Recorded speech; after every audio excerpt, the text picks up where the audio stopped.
Son of the Storm Dragon, by Ashton K. 423.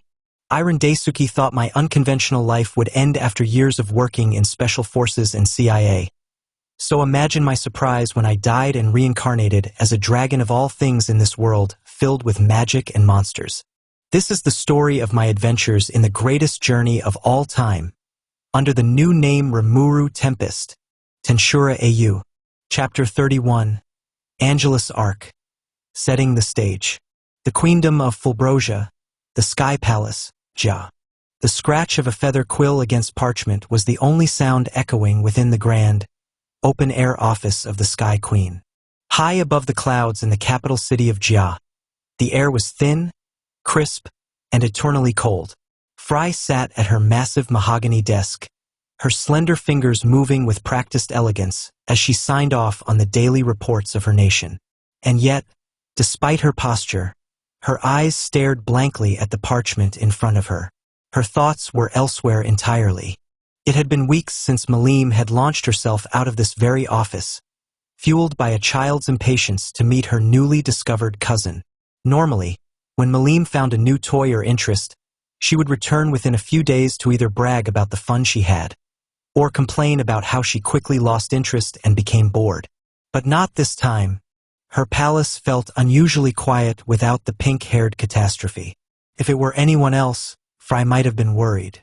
But she highly doubted anyone could hurt or contain Malim by force, not even this Rimuru Tempest. She was one of the oldest and strongest demon lords, after all. To think that Majin, Rimuru Tempest, actually managed to pacify and entertain Malim for this long. Fry thought with an amused smile, her finger tapping on her desk. The thought alone was worthy of her praise. If that's the case, he must be more capable than I originally thought. Not many people can handle being Malim's playmate, after all. The only strange thing was that there hadn't been any reports of major conflicts in the forest. By Frey's estimation, Rimuru was about as strong as she and Carrion were. If he and Malim sparred, even with the latter holding back, there would have been enough of a commotion for the news to reach her. And yet, the great forest of Jura was silent. Fry was reaching for the next stack of parchment paper when the doors of her office swung open with a violent bang. Frey's gaze snapped up, her eyes narrowing into an icy glare and her wings twitching in irritation at the lack of decorum. She was ready to reprimand and punish whoever dared enter her sanctum unannounced. But her expression faltered slightly when she saw one of her two daughters, Claire, standing breathless by the doorway. The silver-haired harpy's chest heaved with ragged gasps, a sign of how much she had exerted herself just to get here, meaning whatever it was, had to be urgent. "Claire," Fry called, her voice low and firm. "What's the meaning of this? You know better than to enter." "Mother, forgive my intrusion," Claire daringly interrupted as she dropped to one knee, an act that made Frey's eyes narrow dangerously. "It's High Priestess Teresa." She suddenly collapsed during one of her divinations, her body reacting violently to whatever she just saw. "She's requested your presence immediately." Fry stood up instantly, the chair scraping loudly against the stone floor. The High Priestess of Fulbrosia was an oracle of the highest caliber, a harpy blessed with the rare extra skill, future sight. For her to collapse, let alone react violently to a vision, meant that whatever she had glimpsed carried a spiritual weight heavy enough to physically crush her mind. "Take me to her. Now," Fry commanded, already striding past the desk. The doors to the divination spire, a section reserved for the harpy priestesses, swung open. Fry walked in with long strides, Claire following close behind. The chamber was dimly lit, with heavy velvet curtains shut against the blinding sunlight. In the far end of the room lay High Priestess Teresa. The elderly harpy sat slumped against a mound of cushions, her usually vibrant and keen eyes now wide with terror, staring at something only she could see. Her breathing was ragged, and her body was dampened with sweat. Several priestesses were fluttering around her, dabbing her forehead with damp cloths and trying to calm her tremors. "Leave us," Fry commanded as she approached, her voice cutting through the murmurs of those present. The priestesses hesitated for a moment, looking towards Teresa in concern, before bowing their heads towards Fry and scurrying out of the room. Claire followed them out and closed the door behind her, leaving Fry alone with the elderly harpy. Fry walked to the bedside, looking down at the trembling oracle.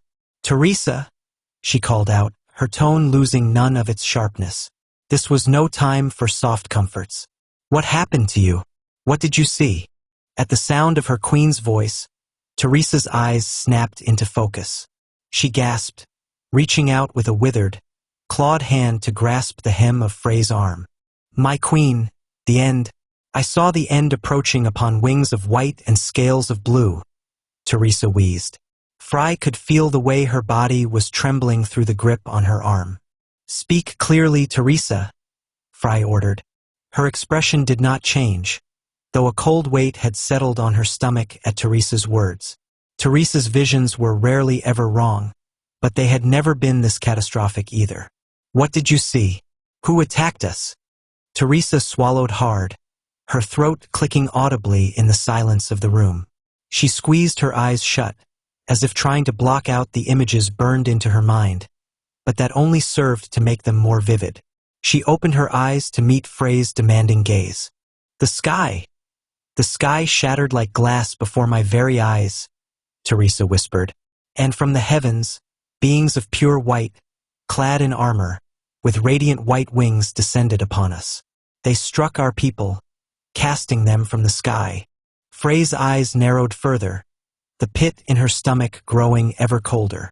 There was only one race she knew that fit the description that Teresa had just given her. Angels. "And from the sea of clouds beneath our city," Teresa continued, "great beasts, like the sharks of the ocean, rose and swam through the air. And at the center of them, a larger beast rose, its singular eye gazing down upon us. Within moments, Jia and its people fell. It wasn't a battle, my queen. It was a massacre." Teresa slumped back against the cushions, the toll of the last few hours finally catching up to her. "If nothing is done, Fulbrosia will be reduced to rubble. There will be nothing left of us but the wind." "That won't happen," Fry said, her voice dropping to something more gentle and considerate. "Thanks to you, our people have a chance. Rest now and leave the rest to me." Without another word, Fry turned on her heel and strode toward the door. As the doors to the divination spire clicked shut, Frey's expression slipped, if only for a fraction of a second, revealing the troubled leader beneath. She walked down the open-air corridors of her palace, the wind whipping at her hair and feathers. Beasts like sharks swimming through the clouds. A giant fish with a single eye. That description perfectly fits the Calamity-class monster, Charybdis, and its summons, the Megalodons. It was a mindless beast born of the storm dragon, with power comparable to a demon lord. Fry and her people had clashed with the beast before, barely managing to restrain or kill it. If it had awakened, that alone was a national crisis for the Harpies, who prided themselves on their aerial dominance, and Charybdis was known as the ruler of the skies. But that wasn't even the worst of it. If it had been just Charybdis, Fry would be concerned, but not terrified. She was a demon lord, after all. With the home field advantage, she would have been able to come up with something to get rid of the beast and its kin. But Teresa's prophecy contained a second, and far more dangerous element. Radiant white wings, beings descending from the heavens. Angels, the army of heaven.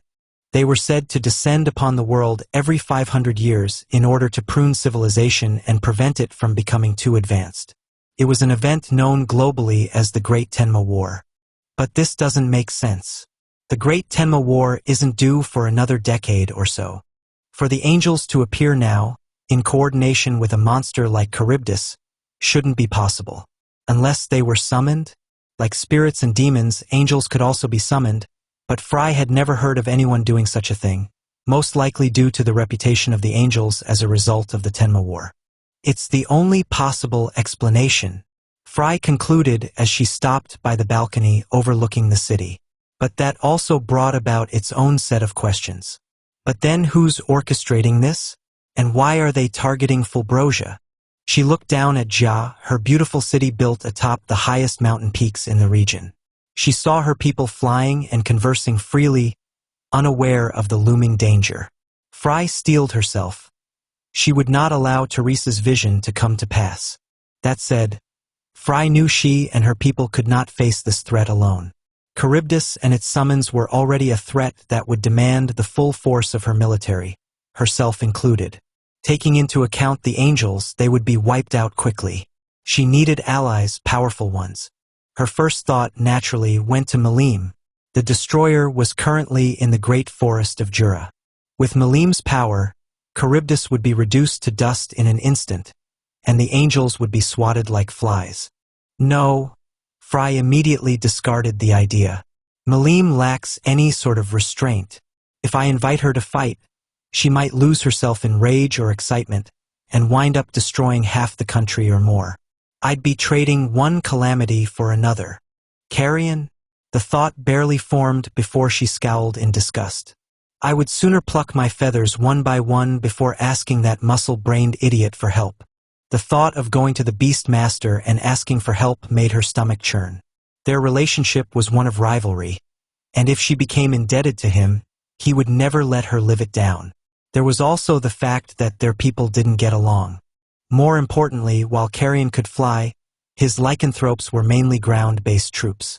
The battle with Charybdis and the angels was almost guaranteed to be an aerial battle. Clayman is almost useless in a direct confrontation, and I wouldn't trust him as far as I could throw him. She needed someone strong, someone with a force capable of aerial combat, an army capable of handling the fodder while the leaders dealt with the main threats. Frey's eyes drifted to the north of her domain, towards the great forest of Jura. Rimuru Tempest, the self-proclaimed heir of the storm dragon, the Magian who almost easily defeated the orc disaster, a demon lord-level being, and unified the various species of the great forest of Jura under his banner within months. It was a bit of a gamble. He didn't know her, nor did he owe her anything. She had only watched him through a crystal ball and had never interacted with him personally. Her only bargain was that Charybdis was a spawn of the storm dragon, and to some extent, Rimuru's kin. The fact that Rimuru had the Tengu under him, whose forces and aerial combat experience were comparable to that of her own harpies, was an added bonus. It's the most logical option, Fry decided. She pushed herself off the railing, her wings spreading wide as she turned towards the palace interior. She would not wait for her enemy to come to her doorstep. She would fly to the Rimuru Tempest Federation and meet this monster ruler herself. Prepare my personal guards, we set out for the great forest of Jura within the hour. Fry commanded one of her attendants. And have Lucia and Claire come to my office immediately. Great forest of Jura, Rimuru City. The golden glow of the morning sun washed over Rimuru City, accompanied by a breeze that whispered through the waking streets. Windows and doors could be seen opening, voices filling the streets as the people greeted one another, filling the city with life. However, within the pristine and bustling kitchen of the administrative building, the atmosphere was far from the leisurely awakening of the city outside. The air crackled with a tension that was usually reserved for the battlefield. Shuna stood before a well-organized countertop, her crimson eyes scanning the array of ingredients laid out before her. Fresh vegetables, cow deer meat, polished rice, eggs, and various spices were all perfectly laid out. She nodded her head in satisfaction before turning her gaze to the purple-haired Kijin standing on the opposite side of the countertop. Cheyenne stood tall, wearing a crisp white apron over her usual suit, her sleeves rolled up to reveal her toned arms. Her expression was one of confidence and determination. In her hand was a kitchen knife, not her Hercules edge, which Shuna had explicitly banned from the kitchen, gripping it with a resolve that suggested the vegetables might try to fight back. Do you have everything you need, Cheyenne? Shuna asked gently, her voice calm but carrying the weight of an instructor checking her pupil before the final exam, which wasn't too far from the truth. Remember, the key is to be patient and to follow the instructions. I'm ready, Lady Shuna, Cheyenne declared, her voice filled with conviction, her amethyst eyes burning with a passionate flame. Today is the day I put into practice everything that you and Lord Rimuru have taught me. I will not fail. I will pour my heart and soul into this breakfast. Shuna smiled, a small, proud curve of her lips. She reached over to a small hourglass filled with fine sand that sat on the counter. Very well then. Your time starts now. With a fluid motion, Shuna flipped the hourglass. Cheyenne didn't waste a second. She moved swiftly, her knife flashing as it descended upon a daikon radish, not with the destructive force she was known for, but with a surprising, practiced tap-tap-tap of the blade against the cutting board that filled the room, signaling the start of Cheyenne's culinary crusade. While Cheyenne waged her culinary war in the kitchen, Rimuru made his way to the large dining hall located on the first floor of the administrative building. The morning sun streamed through the large open windows, bathing the long wooden table in a warm, welcoming light. The doors to the dining hall yielded to Rimuru's touch, sliding open and giving way to a multitude of voices coming from within. Gathered along the large mahogany table were a mix of Tempest's highest authorities and its powerful, exhausting guests. On one end, Malim was practically vibrating in her seat, banging the handles of her fork and knife rhythmically against the table, her pink pigtails bouncing with every strike. Food, food, food, she chanted, ignoring the groans of the man seated next to her. That man was Dino, who had his face pressed flat against the table as he tried to go back to sleep after being dragged out of bed by his fellow demon lords. Hovering and darting between the two was none other than Ramiris, who was viciously trying to wake up the sleeping ruler and quiet the destroyer. Not that either task was proving to be successful. The atmosphere on the opposite side of the table seemed much more civilized. Akatsuki, Hakuru, and Keed sat closely together, talking casually over a cup of herbal tea. Along the walls of the room, Rigard, Geld, and Kaijin could be seen discussing something regarding the city's construction or ongoing projects, while Benimaru and Sui seemed to be discussing the previous day's reports. "Morning, everyone," Rimuru called out, his voice easily cutting through the din. The effect was instantaneous. The casual conversations along the walls ceased as Rigard, Geld, Kaijin, Benimaru, and Sui turned towards him with welcoming, but respectful, smiles. At the table, Akatsuki, Hakuru, and Keed paused their tea and gave respectful, seated bows. "Good morning, Lord Rimuru," they greeted back in chorus. "Morning, Rimuru," Malim chirped with a bright smile, waving the fork in her right hand in his direction. "How much longer do we have to wait until breakfast is ready? I can smell the food from here and it smells delicious."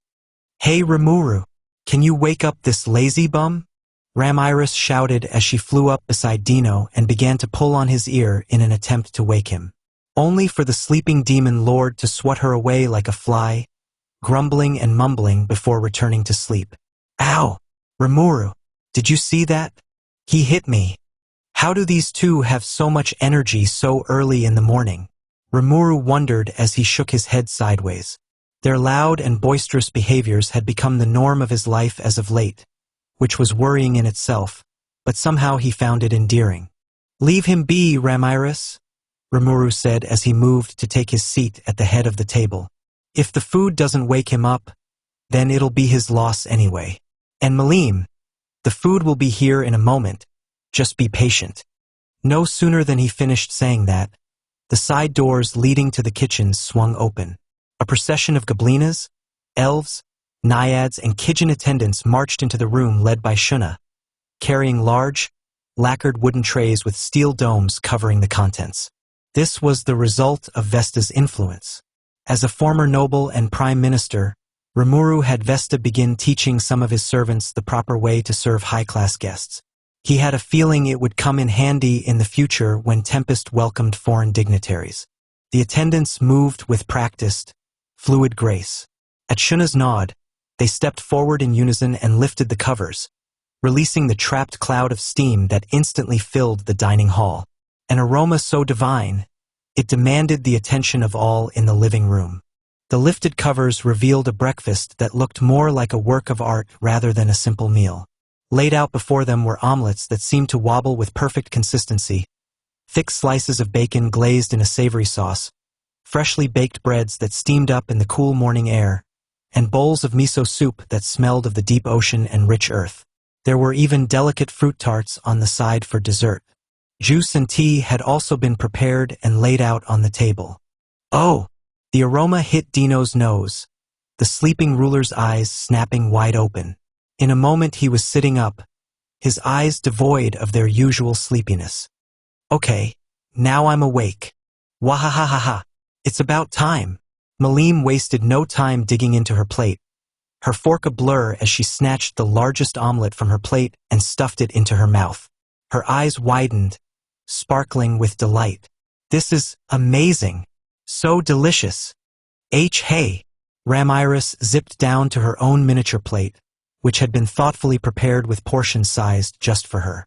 The room quickly filled with the sounds of cutlery clinking against plates and satisfied hums. Even Akatsuki and Keed could not help but nod in appreciation as they ate. The food wasn't just good, it was exceptional. The balance of flavors, the texture, the presentation, it was all perfect. As always, Shuna's cooking is top class.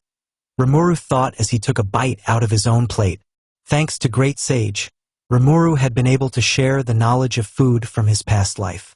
Most of it was still beyond Tempest's ability to replicate, but he had to admit, this was pretty close. And in some cases, it was even better.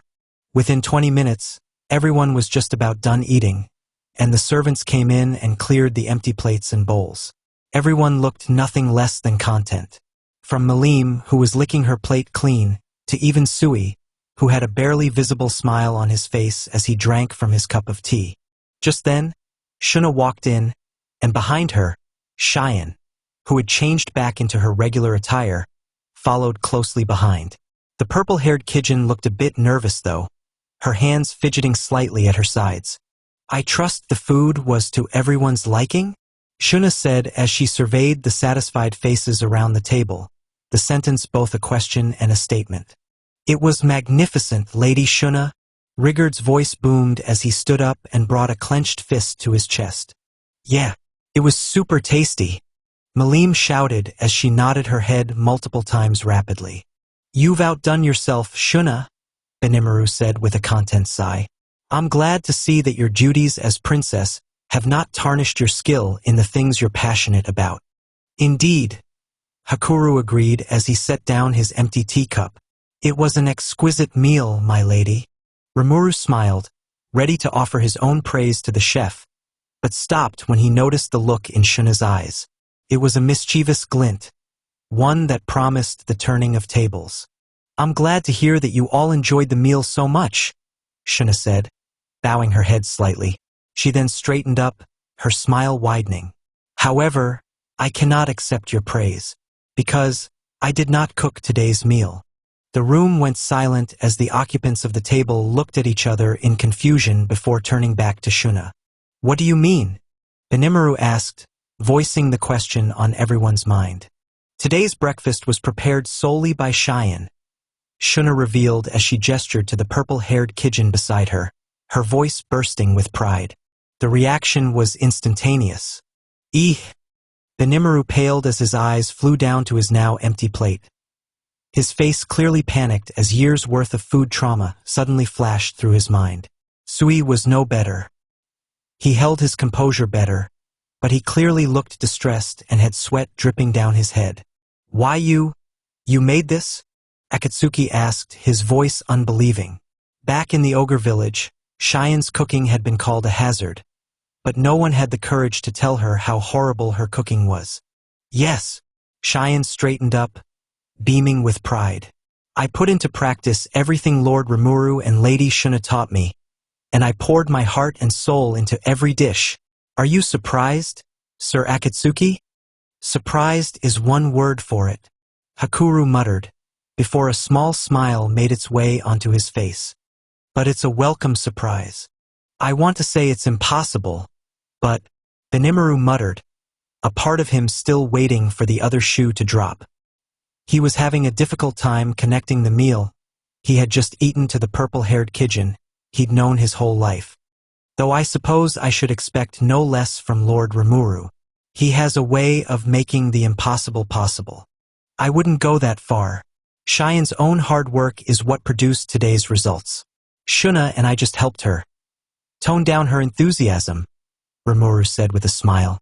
While he had been initially surprised by the revelation, the shock quickly wore off as he realized that Cheyenne had indeed been working hard, even more so than he realized. She'd probably been working more with Shuna lately in an effort to impress him, and the results of that effort had been shown today. Cheyenne, Rimuru called out gently, prompting her to turn to him with a hopeful yet anxious expression. That was an amazing meal, and just like that, her face lit up like a child's on Christmas. I'm looking forward to the next one. Tears threatened to spill from the corners of her eyes, but Cheyenne quickly wiped them away, a confident grin on her face. Of course, my lord.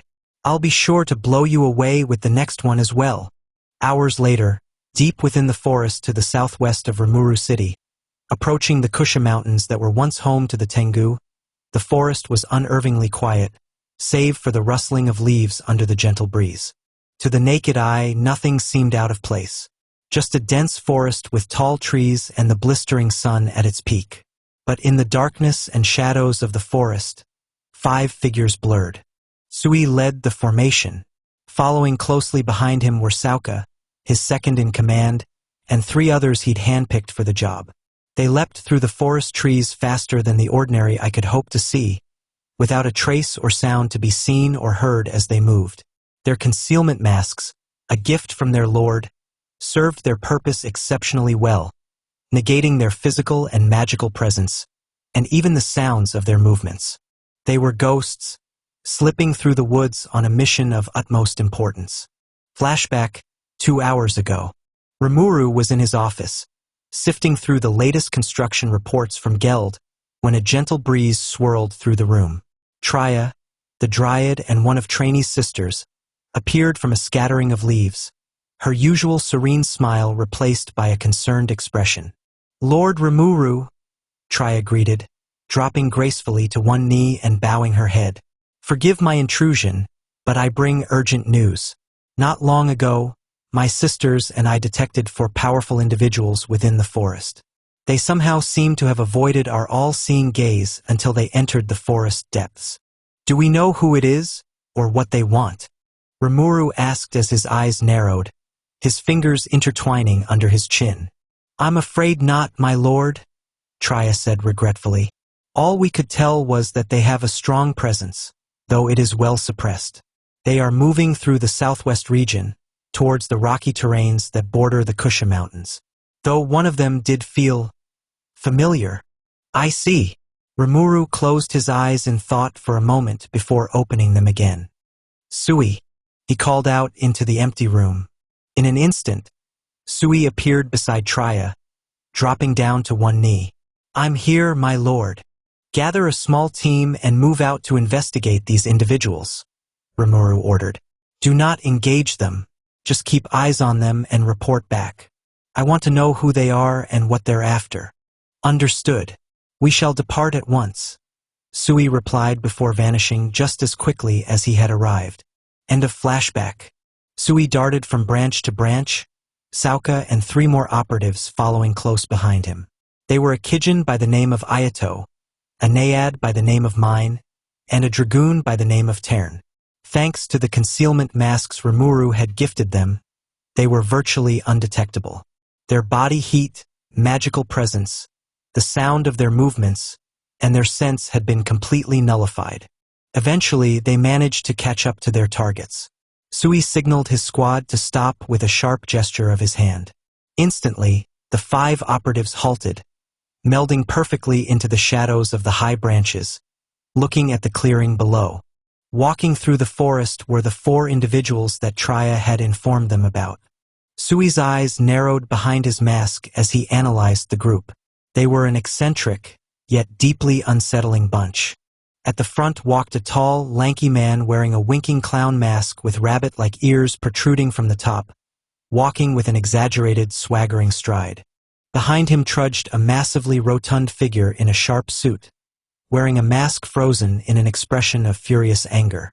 Skipping alongside the heavy-set man was a smaller, feminine figure wearing a mask with a teardrop painted under one eye, her demeanor bubbly and childlike. And finally, bringing up the rear, was a figure completely enveloped in a heavy white robe.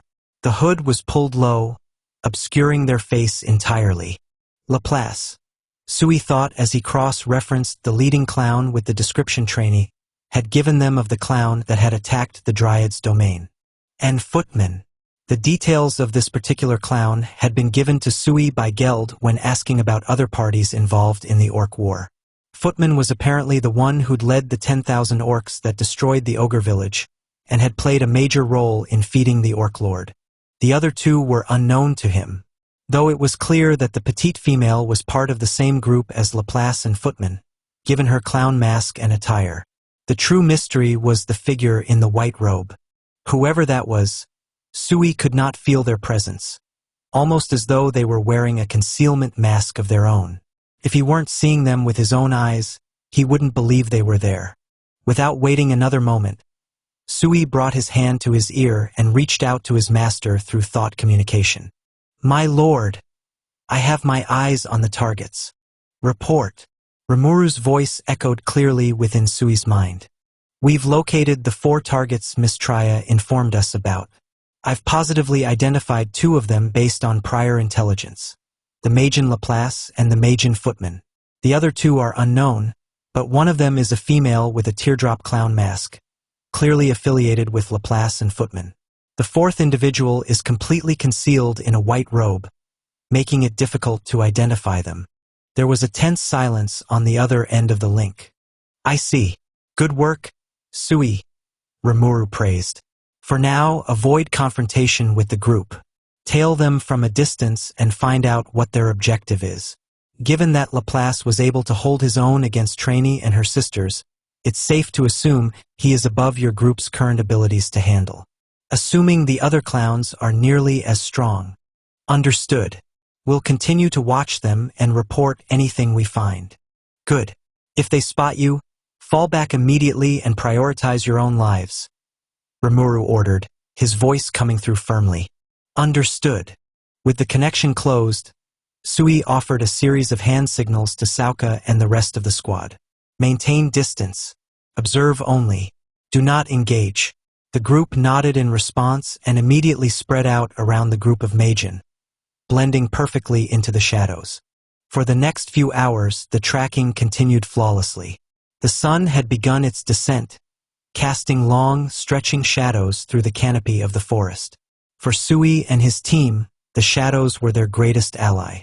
From his position, Sui saw Laplace saying something, gesturing further ahead at the base of the nearby mountains. It was only then that Sui realized something that made his blood run cold. There were only 3 figures walking on the path below. The female clown with the teardrop mask was gone. Every finely honed instinct within his body flared to life, screaming of imminent, lethal danger. As he spun around to warn his team, his hands flying to the hilts of his ninjados, a high-pitched, girlish giggle echoed directly into his right ear. Peekaboo! Before Sui could even draw his blade, a devastating force slammed into the center of his back. The impact was like being hit by a cannonball. Sui was violently launched from his hidden perch, tearing through several tree branches before crashing into the rocky ground of the clearing below. He tumbled several meters before forcing his blades into the ground to bring himself to a grinding halt. Master Sui! Sauka yelled as she and the rest of the squad leapt out of their shadows, drew their weapons, and rushed to converge on Sui's position. In an instant, they were protectively surrounding their captain, their weapons pointed at the tear-masked clown. Hey, footman! Look what I found! A bunch of sneaky mice following us around. Tear giggled as she landed gracefully on a large boulder with a twirl. Ho ho ho! Mice indeed! How rude of them to follow us without even saying hello! Footman's voice boomed as he landed next to Tear. Did you really think you could sneak up on us? How naughty of you! They were trying so hard I almost felt bad for interrupting. But following us all the way out here is a big no-no. Tear taunted as she wiggled her index finger at the group. Sui forced himself up, the taste of his own blood heavy in his mouth. He quickly pulled out and drank a full potion, its effects instantly restoring his body to perfect health. He turned his gaze towards their adversaries. That kick alone had told him everything he needed to know. These two were vastly stronger than Sui and his team. They had to be at least special A rank, maybe higher. It was no wonder that Lord Rimuru had ordered them to retreat if they were discovered. "We're retreating," Sui ordered. "Fall back into the forest." Just as Sauka and the others began to meld into their shadows, the earth beneath them erupted. Footmen descended like a massive, fleshy meteor, crashing into the center of their formation. The shockwave shattered and erupted the ground beneath them, disrupting their shadow movement and forcing the five of them to jump away from the angry clown. "Ho ho ho! Where do you think you're going?" Footman boomed. "The party has just begun. It would be rude to leave so early." "That's right. You can't leave just when things are getting good." Tyr giggled as she vanished from her spot on the boulder. She instantly appeared in the space between Tern and Ayato, much to the two's surprise, swinging a surprisingly heavy scythe that had materialized in her hands. The two of them barely managed to block the attacks with their kunais, but the sheer force behind the attack sent them crashing into trees in opposite directions. "Ayato! Tern!" Mine screamed, unleashing a torrent of water blades at the teardrop-masked clown. Ter merely twirled her scythe, deflecting the crescent blades of compressed water with little effort. Sui grit his teeth behind his mask as he watched the situation unfold. Just as his lord had predicted, they were severely outmatched. He quickly threw a barrage of poisoned kunai at Footman to stall his advance towards Sauka. Footman didn't even attempt to dodge. The kunai bounced harmlessly off his unnaturally sturdy and elastic body. Amidst the chaos, Sui's eyes flickered towards the path leading to the mountain base. He caught sight of Laplace and the white-robed figure. Neither had stopped walking and were moving forward, completely unbothered by the skirmish taking place behind them. In that moment, Laplace paused for a second, his hands leisurely placed within his pockets. Slowly, he turned his head, looking directly over his shoulder at Sui. Even from a distance, Sui could clearly see the clown's amused, mocking gaze locking onto him through that winking rabbit mask. Laplace gave a lazy, two-finger salute, completely dismissing Sui as a non-threat, before turning back around and disappearing into the mountain pass alongside the hooded figure. "Damn it!" Sui cursed internally. Another shockwave, accompanied by a pained cry, brought Sui back to the immediate threat. Sauka had just been launched into a nearby tree, a spurt of blood coming out of her mouth upon impact. Her attacker, Footman, had turned himself into a literal pinball, bouncing off trees and rocks with terrifying momentum, all while Tyr cheered him on from within the chaos. Sui's mind raced through dozens of scenarios and strategies, but every single one of them ended with the annihilation of his team. And if they all tried to retreat, the clowns would merely pick them off one by one. There was only one tactical choice left.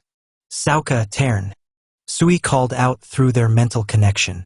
"Grab mine and Ayato and retreat. Report back to Lord Rimuru." Sauka, clutching her chest as she pushed herself out of the tree trunk, turned to her captain in shock. "But, Master Sui, that's an order." Sauka bit her lip hard, her eyes glistening with unshed tears. Ever since she had joined the intelligence division, Sui had become someone she admired. His level-headedness, cool character, and even the compassion he often kept hidden under his composure. She understood what he was doing and why. He had drilled it into them 1,000 times over in these months. The mission comes first. As a soldier of Tempest and Sui's second in command, she knew her duty. "Yes, sir," she mentally shouted back, her voice heavy. She and Tern quickly gathered the battered mine and unconscious Ayato, melting into the shadows. "Aw man, looks like some of them ran away. And the fun was just getting started too," Tyr complained, bringing Sui's attention back to the two clowns before him. "Worry not, Tyr. It looks like one of the mice decided to stay and play. Maybe after dealing with him, we can go after the rest," Footman said reassuringly as he patted Tyr's back. "Sorry, but that won't be happening," Sui said as he stepped forward and drew both his ninjato.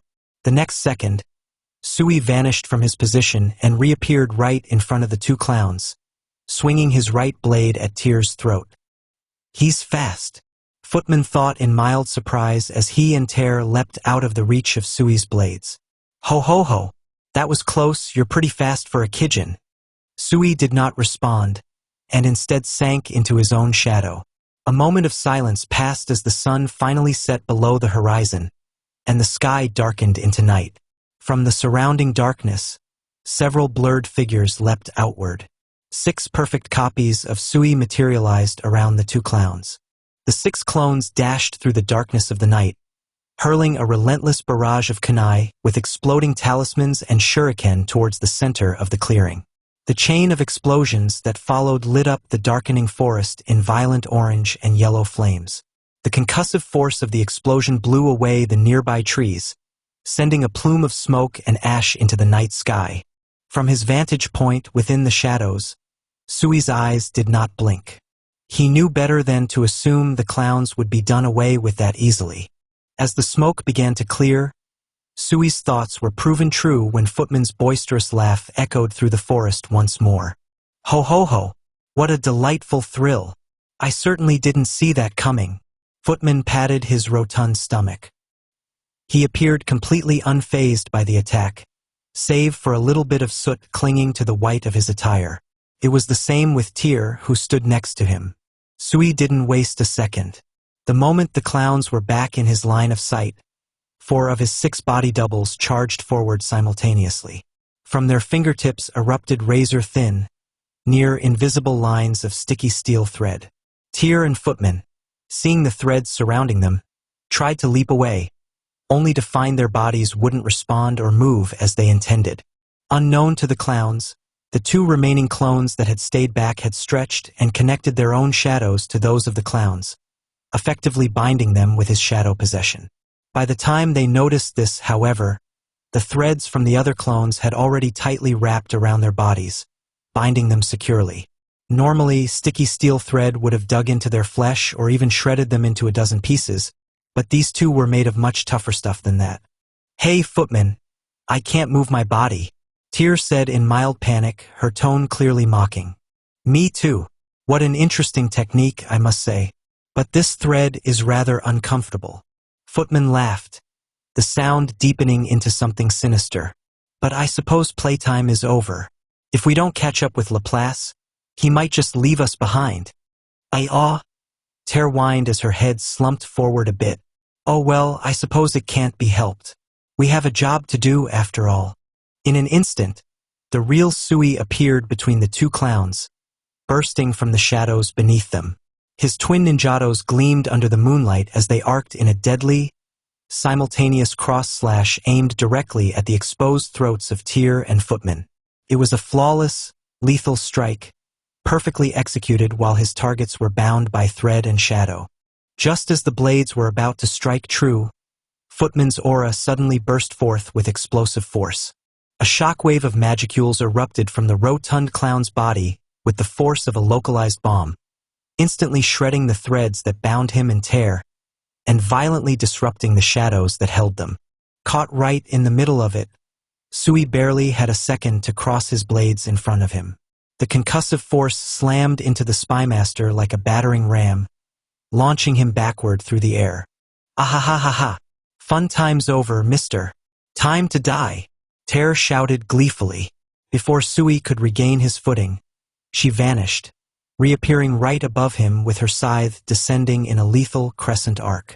Sui twisted his body mid-air, parrying the heavy blade with a shower of sparks, but the force of her strike sent him crashing into the forest floor, kicking up a trench of dirt and uprooted grass. He forced himself up, but the tide of the battle had violently turned. Without his elements of stealth and surprise, Sui was caught in a brutal 2-on-1 frontal assault against opponents who vastly outclassed him in raw power. Footman didn't let up. Curling into a ball of pure kinetic energy, he rebounded off the surrounding trees at terrifying speeds, tearing through Sui's remaining clones in a matter of seconds. Sui was forced entirely on the defensive, his twin blades a blur as he desperately deflected Tyr's scythe strikes while evading Footman's bone-crushing ricochets. I'm surprised you lasted this long without your little tricks. Footman bellowed as he landed on the ground a few meters away and raised his hands high. But it's time to die now. Footman lowered his hands and stretched them to his sides. It was in that moment that Sui, who had still been deflecting Tyr's swift and heavy attacks, sensed the condensed energy approaching from above his head. Looking up for a moment, he saw a highly compressed magic bullet rapidly descending on his position. Good luck! Tyr mocked cheerfully as she leapt away from Sui. Sui cursed internally. He didn't have the strength to dodge that attack, nor the time. He grit his teeth, fully prepared to burn through his life force to shield himself. But the blast never came. Just before the attack could strike true, the space above Sui warped. A figure clad in a midnight blue coat materialized from thin air. Rimuru stood in front of the spymaster with his back turned to him. Without a word, he stretched his hand out towards the approaching magic bullet. Gluttony! From Rimuru's palm, a black vortex erupted. The magic bullet dove right into the abyss of the unique skill. Gluttony, and was instantly devoured, vanishing into nothing as though it had never existed at all. What they? Tyr gasped, faltering slightly as she landed on a nearby branch, her hidden eyes wide behind her mask. Footman beside her was no different, quickly taking note of the new presence and recognizing him immediately. Well, it seems our little show has drawn in a VIP. Rimuru didn't immediately respond to the two clowns. He lowered his hand and cast a glance over his shoulder towards the battered Sui. Lord Rimuru, Sui rasped, using one of his blades to prop himself up. Despite the pain that radiated through his battered body, relief washed over him. How could he be anything but relieved in the presence of his lord? Forgive my unsightly display. I was careless. You did exactly what I asked you to do to the best of your abilities. That's more than enough, Rimuru said, his voice calm and reassuring. A gentle wave of healing magic washed over the Kijin, courtesy of Rimuru's rejuvenation, closing the worst of Sui's wounds and stabilizing his breathing. Fall back, join your subordinates, and leave the rest to me. But, my lord, that wasn't a request. Rimuru's tone left no room for negotiation. Sui hesitated for a split second before bowing his head in acceptance. Without another word, the spymaster sank into the shadows. With Sui gone, Rimuru turned his full attention back to the two clowns. His emerald eyes glowed ominously in the moonlit forest, and his hand naturally drifted towards the hilt of his katana. Ho ho ho! Hey, Tyr! It looks like we're in for a treat tonight. To think the ruler of the Rimuru Tempest Federation would grace us with his presence. Footman boomed, though his tone was layered with a bit of caution after seeing Rimuru casually devour his attack. Wait, you mean this is the guy?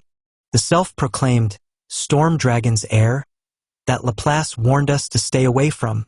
Tyr asked in curiosity as she turned to Footman. Though it seemed her guard was down, Rimuru knew better than to jump into such an obvious trap. That's right, my dear. Though it is a bit early for him to make an appearance in the show, Footman said. You've got a lot of nerve, Rimuru began, his voice dropping dangerously low. Bringing trouble into my territory and attacking my people. I'll only ask once. Who are you, and what do you want? Ho ho ho. Who are we? We are but humble entertainers, Footman said with a dramatic bow, unfazed by the killing intent directed his way. That's right. The moderate Harlequin Alliance, at your service, Tyr added with a mock curtsy. As for what we want, well, we're just setting the stage for the grand play. Is that so? In that case, let me show you the exit, Rimuru replied coldly. In an instant, he crossed the distance between the clowns and himself, his blade drawn and coated in the crackling aura of his black lightning.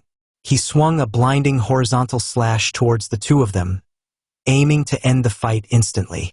But the moderate Harlequin Alliance was not a group of ordinary Magian. Tyr shrieked in mock surprise as she raised the shaft of her scythe to block the attack. The collision generated a fierce shockwave that tore the topsoil from the forest floor, throwing her backward. However, She effortlessly used the momentum to backflip out of range, landing several meters from Rimuru. Before Rimuru could pursue her, a massive shadow loomed overhead. Footman, having curled into a ball of impossibly dense kinetic energy, came crashing down towards Rimuru. Rimuru smoothly sidestepped, having read the attack with predictive calculation, and allowed the clown to crater the earth beside him. But Rimuru was already pivoting on his left heel, gathering energy in his right foot as he activated Dragon Talon, and delivered a swift and brutal kick to the rotund clown.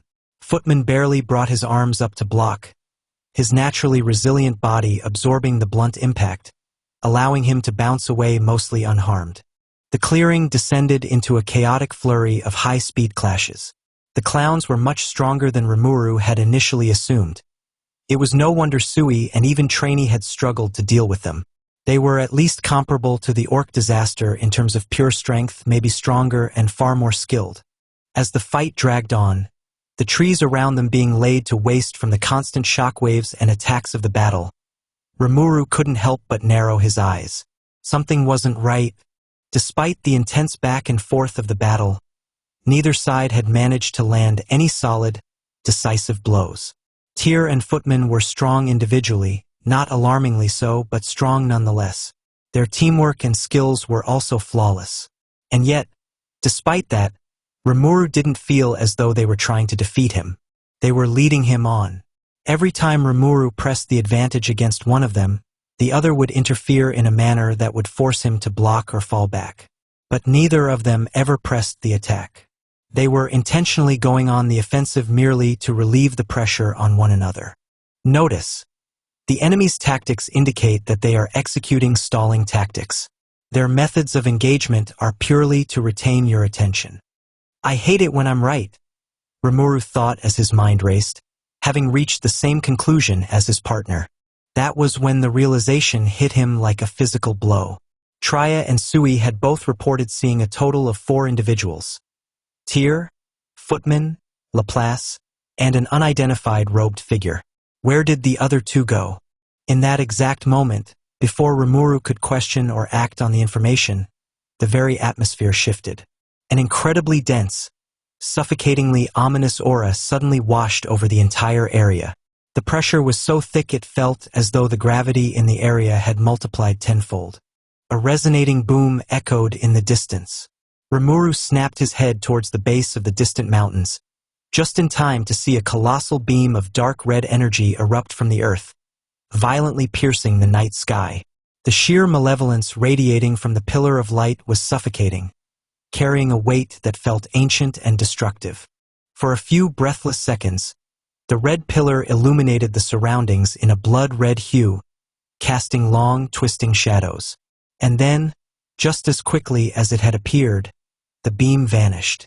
The oppressive weight lifted, the crimson light faded, and the night sky returned to its normal dark canvas. What followed was an eerie, unnatural silence. The nighttime chatter of insects and fauna had been completely snuffed out by the magnitude of that aura. Only the sound of a gentle breeze rustling through the leaves could be heard. Rimuru snapped his head towards the 2 clowns, his grip on his katana tightening as his eyes glowed with lethal intensity. "What did you do?" Rimuru demanded. He had an inkling as to what might have just happened, but he needed to hear it from the clowns themselves. "Answer me, or I swear I'll..." Now, let's not lose our heads." Rimuru's head shot upwards into the canopy of the nearby trees, just in time to see a figure jump down. The figure dropped with an exaggerated, theatrical spin and landed in the space between Rimuru and the 2 clowns. The figure was revealed to be none other than the lanky, rabbit-masked Laplace. He landed flawlessly on the tips of his toes, giving a sweeping, dramatic bow. "I must admit, this is quite the honor," Laplace chimed, spreading his arms wide. "I didn't think I'd get the honor of meeting the star of the show this early, the uprising ruler of monsters, and the storm dragon's heir, Rimuru Tempest. I must say, I'm quite flattered." "Laplace?" Rimuru growled, his stance shifting slightly. His ultra instinct immediately warned him of the danger this man posed despite his suppressed aura. Rimuru had a feeling Laplace was on another level compared to the other two. Right you are. The Wonder Pierrot at your service, Laplace replied cheerfully, tipping an imaginary hat. But alas, as much as we'd love to stay and chat, I'm afraid we must be excluding ourselves. The opening act is over, you see.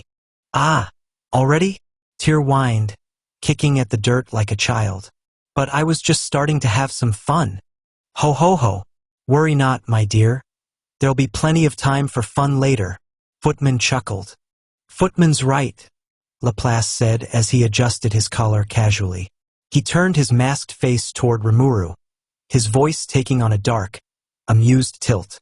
The main show is just a few days away, and it's going to be a real spectacle. We simply must get to our seats. We're looking forward to the show, Rimuru Tempest. Do try to put on a good performance for us, yeah. You're not going anywhere, Rimuru yelled as he kicked off the ground in a burst of speed. Ta-ta! Laplace mocked with a salute as he pulled out 3 marble-shaped smoke bombs with his other hand and threw them onto the ground. Before Rimuru could stop them, a thick burst of purple smoke erupted from beneath the clowns. A quick swing of his blade was all that it took to disperse the smoke, but by then, it had already served its purpose. The smoke faded into the night air.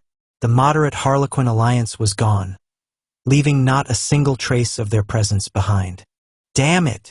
Rimuru cursed as he sheathed his katana, a loud click echoing in the silent clearing. The moderate Harlequin alliance. I'll be sure to remember them. Rimuru was tempted to give chase, to have Great Sage track any residual magic. But a quick glance towards the mountain where that pillar of energy had erupted told him his priorities had to lie elsewhere. Whatever Tyr and Footman had been stalling him for, whatever Laplace and the robed figure had done at the mountain base, it was far more pressing than chasing after a group of slippery clowns. Large draconic wings sprouted from his back, and with a powerful flap, Rimuru shot into the night sky, flying at breakneck speed towards the source of the explosive aura. The distance was covered in a matter of moments, Rimuru having flown as fast as his wings would carry him. He descended towards the base of the mountains, the air still thick with residual magicules. The trees in the immediate area had been flattened, and a massive cavern entrance that had been previously hidden beneath layers of rock and vegetation was now blasted wide open. But what immediately caught his attention wasn't the shattered landscape. It was the figure that stood slumped against a jagged boulder near the cavern's gaping mouth. Trainee? Rimuru landed heavily, his wings folding into his back as he sprinted to her side. The usually elegant and pristine dryad was in a terrible state. She was clutching her chest with a pained and uncomfortable expression on her face. But what worried Rimuru more was the dark black and red aura that coated her ethereal form, clinging to her spiritual body like a parasite. Lord, Rimuru, Trainee rasped weakly. Even in her pained state, she tried to offer him a reassuring smile, though it fell tragically short. Rimuru swiftly helped her sit down, leaning her against the fractured boulder. He dropped down to one knee beside her, placing a hand on her shoulder. Without a word, he used gluttony and began to siphon the worst of the corrupted magicules off her surface, easing her pain a fraction. Don't push yourself. Tell me what happened here, Rimuru said, his voice tight with concern and brewing anger. Trainee let out a shuddering sigh as the oppressive weight on her spirit lessened. Forgive me, my lord, I wasn't strong enough, she began, her voice trembling slightly. While Sui and the others were occupied with the other 2 clowns, Laplace led the robed figure here, to the tomb where Charybdis was sealed. Charybdis! Rimuru's eyes narrowed into dangerous slits. He'd had a feeling when he felt the familiarity of the aura during his fight with the clowns. He remembered what Hakuru had told him about the Calamity-class monster. A beast born from his brother Veldora's magicules, it lacked any will or soul of its own. As a result, it was driven purely by instinct, the instinct to destroy. Yes, Trainee continued, her gaze shifting toward the shattered cavern. I arrived just as Laplace broke through the barrier holding Charybdis. The backlash from the seal breaking blew the hood off the individual following him, allowing me a brief glimpse at her face before she entered the tomb. Rimuru kept his hand on her upper back, letting gluttony continue the work of siphoning the dark aura surrounding her form. What did she look like? She was human, or at least she appeared so, Trainee described. A young woman, clad in light armor with short orange-brown hair. I see. What happened next? Rimuru pressed on. After Laplace broke the barrier, the girl walked right into the heart of the tomb without hesitation. Trainee continued. Right before she crossed the threshold, I heard her mutter a single phrase, all for the glory of Angelus. Angelus. Rimuru's eyes narrowed at the name. The heavenly kingdom of Angelus. Sumair's father, the man who was summoned to this world, took over a theocracy and declared himself a living god under the name of his own nation. According to Sumair, the man was obsessed with reaching true godhood and intended to acquire the power of a true dragon to do so. More specifically, the storm dragon Velredias. Sumair had also warned him of the fact that her father had been looking into Charybdis. The pieces began to click together with terrifying clarity. The moderate Harlequin alliance weren't just setting the stage for a random disaster. They were setting the stage for a war.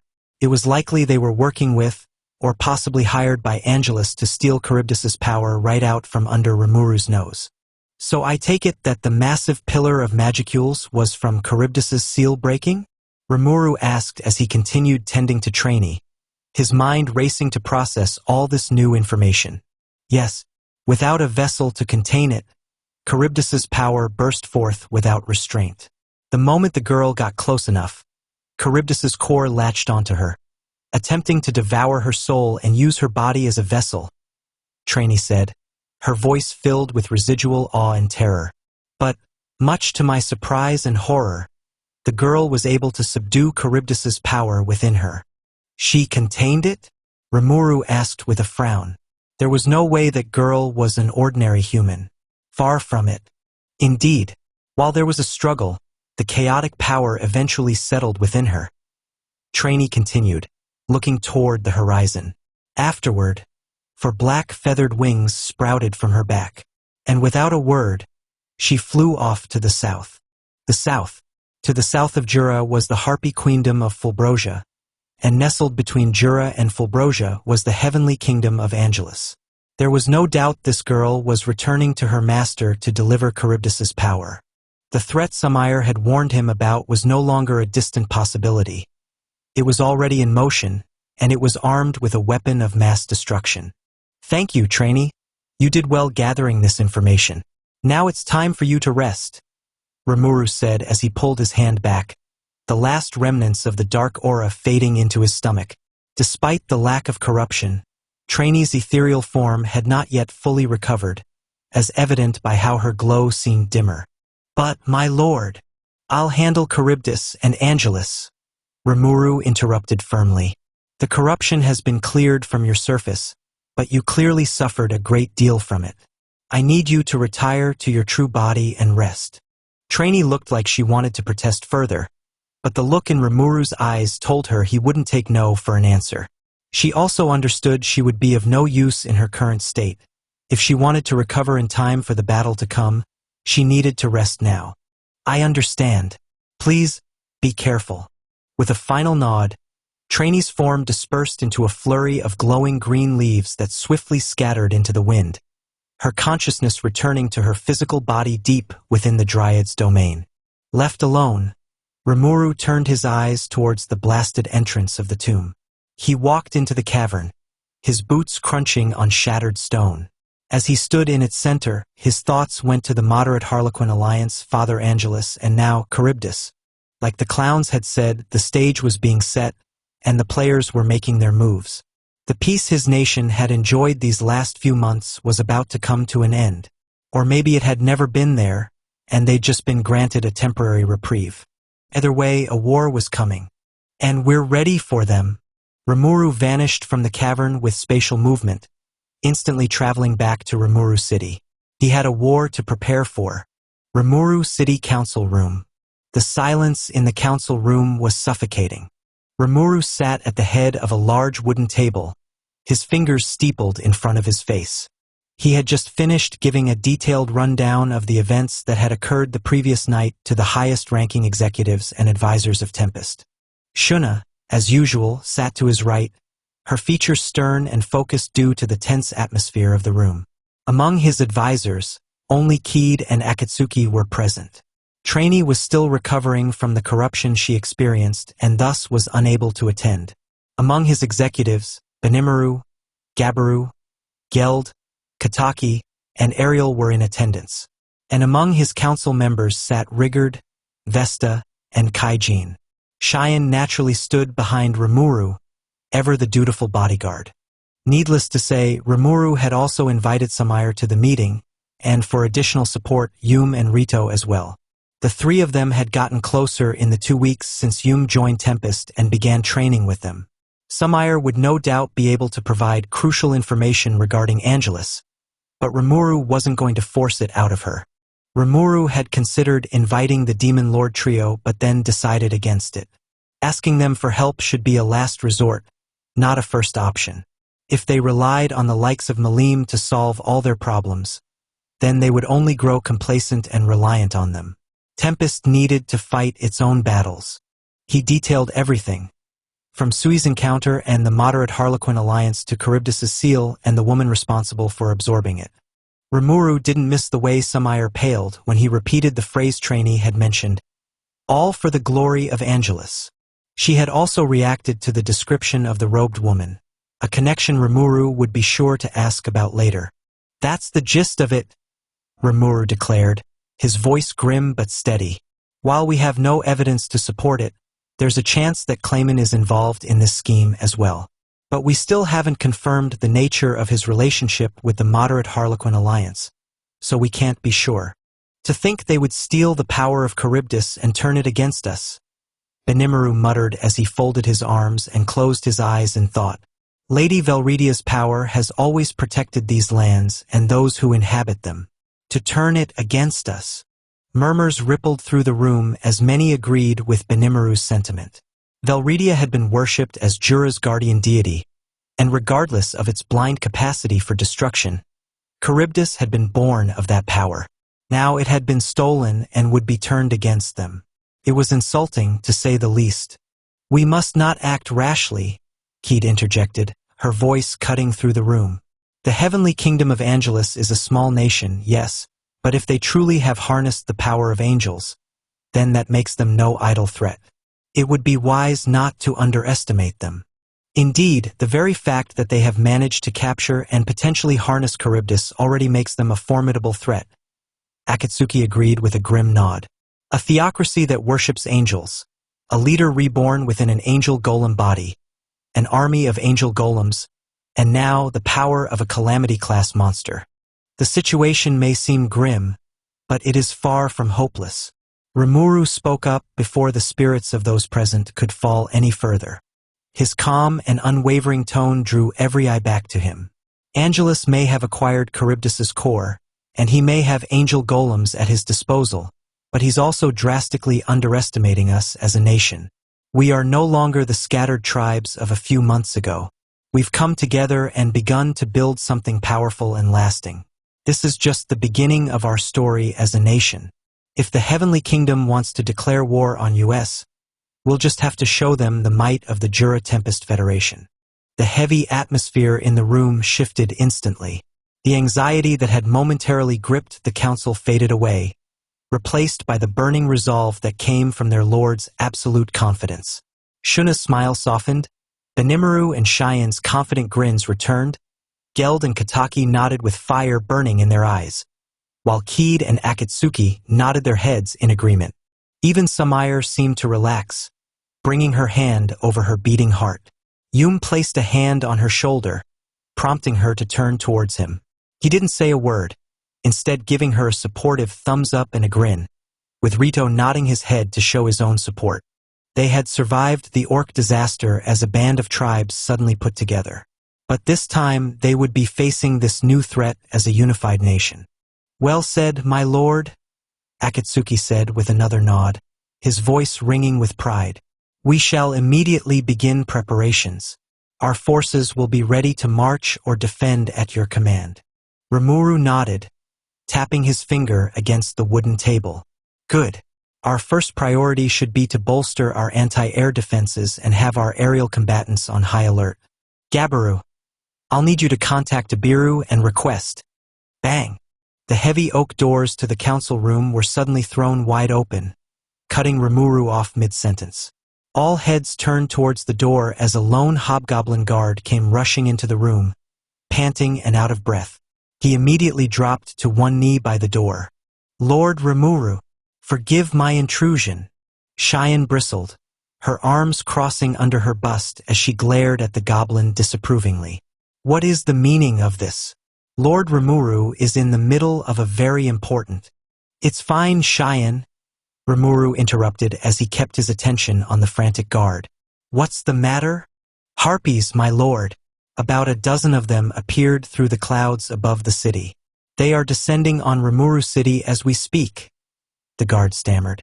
Rimuru's eyes narrowed as a collective murmur went around the table.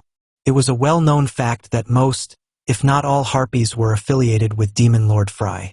The kingdom of Fulbrosia was connected to the southern borders of Jura, with the kingdom of Angelus being located right between Jura and Fulbrosia. It's not a coincidence that they are here. But what does this mean? Is the Sky Queen acting against us as well? Are they attacking? Benimaru demanded, already standing up with his hand on the hilt of his blade. And no, Sir Benimaru. At the moment, they are just hovering above the central plaza and have taken no hostile action.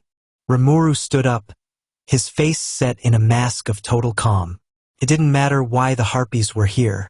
Whether this was an attack, a scouting party, or something else entirely, he needed to meet it head-on. And considering the demon lord who ruled the harpies, sitting inside an office wasn't going to cut it. Benimaru, Cheyenne, you're with me, Rimuru ordered as he began walking towards the door, the other two falling into step without a moment's hesitation. The rest of you remain on standby and be prepared for anything. If this escalates, prioritize evacuating non-combatants first. Yes, sir, the rest responded determinedly. Rimuru pushed open the main doors of the administrative building, stepping into the bright morning sun. Benimaru and Cheyenne flanked him immediately, followed closely behind by 8 members of Cheyenne's royal guard, all of them ready to act should the need arise. The normally bustling city center of Rimuru City had come to a wary halt, with many eyes glancing at the skies above them. And as Rimuru approached the central plaza, he came to understand why that was so. Rimuru felt their presence before looking up to see them. Gracefully descending from the skies above the central plaza were 13 female figures, their large wings catching the sunlight. 12 of them wore silver and black, form-fitting and revealing attire that heavily resembled leotards. But Rimuru's eyes were immediately drawn to the figure in the center. She was stunning, possessing a mature beauty with shoulder-length silver blonde hair and piercing, calculating gold-brown eyes. Her wings were noticeably larger than the rest and had a golden tint along the edges.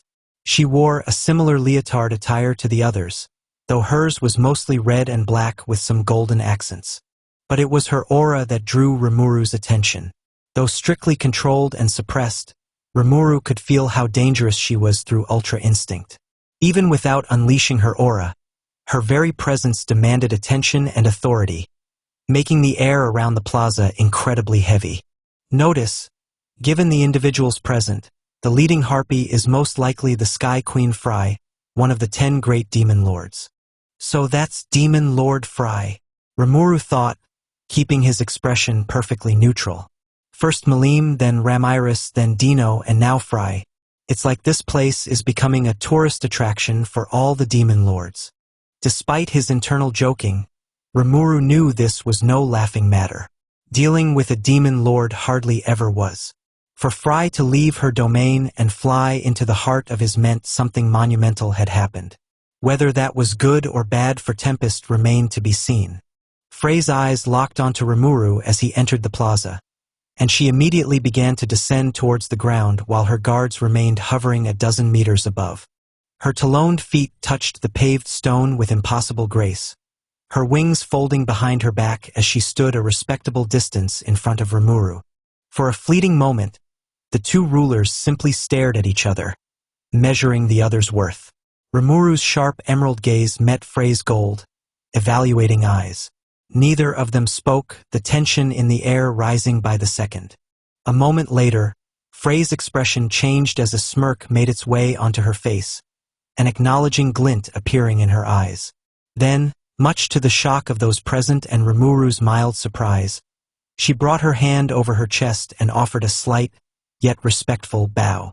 "Greetings, Rimuru Tempest, ruler of monsters and king of the Jura Tempest Federation." Frey spoke, her voice smooth, carrying a melodious yet commanding tone. She rose from her bow, offering a polite, diplomatic smile. "I am Demon Lord Frey, Queen of the Harpies and ruler of the Queendom of Fulbrosia." Straightening up, she brought her eyes to meet Rimuru's once more. "I do hope you'll forgive my sudden intrusion within your domain, and my lack of proper decorum. Under normal circumstances, I would have sent an envoy to request a formal audience." Frey's face darkened, a flicker of urgency and concern breaking through her regal facade. "However, time is a luxury, my people, and I do not currently have. I've come to seek your aid against a powerful threat, one that threatens to destroy my nation and my people."